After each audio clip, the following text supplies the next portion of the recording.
I want you to allow your mind to see Jesus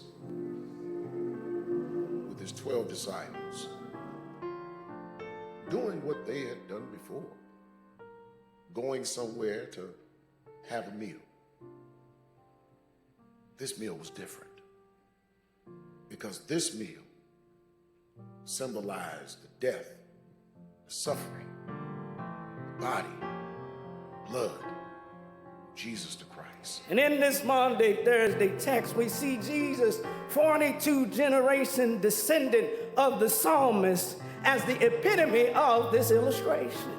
That thou preparest a table before him in the presence of his enemies. Here, Jesus is on the brink of the heaviest moment in his life and is at the table in the form of a servant, is doing what the Lord has taught him to do, is giving the profound example of servitude, is teaching that his Father sent him, is teaching that the servant is not greater than the master. He's carrying out ministry in the midst of the protagonist of his crucifixion destiny.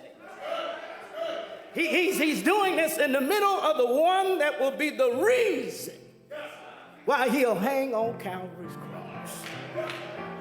On the night Jesus was to be taken, he went with his disciples to the place called the upper room. And after they had gone to the upper room and they were conversing among themselves, Jesus took bread and he broke it and said, "This is my body which shall be broken for the remission of sins.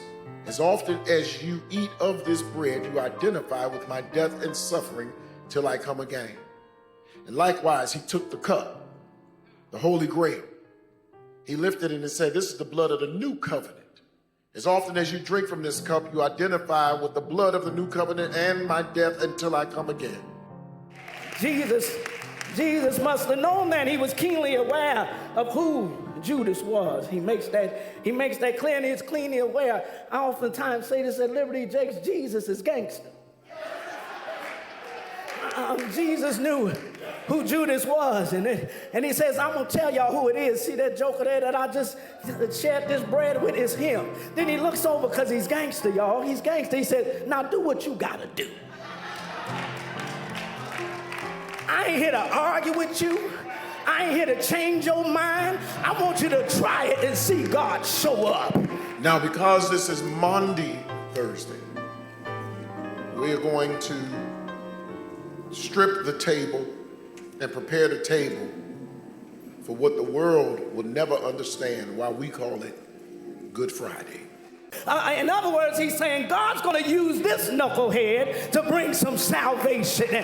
And God's got your Judases in your life so that the blessings of God can come to fruition in your life. And so what that means is when Judas shows up, you ought to start dancing. When Judas shows up, you ought to start praising. When Judas shows up, you ought to start lifting your hands. Because Judas can't stop what God has for you. Let them talk all night long. Let them Facebook post all night long. Let them roll their eyes all night long. What God has for you is for you.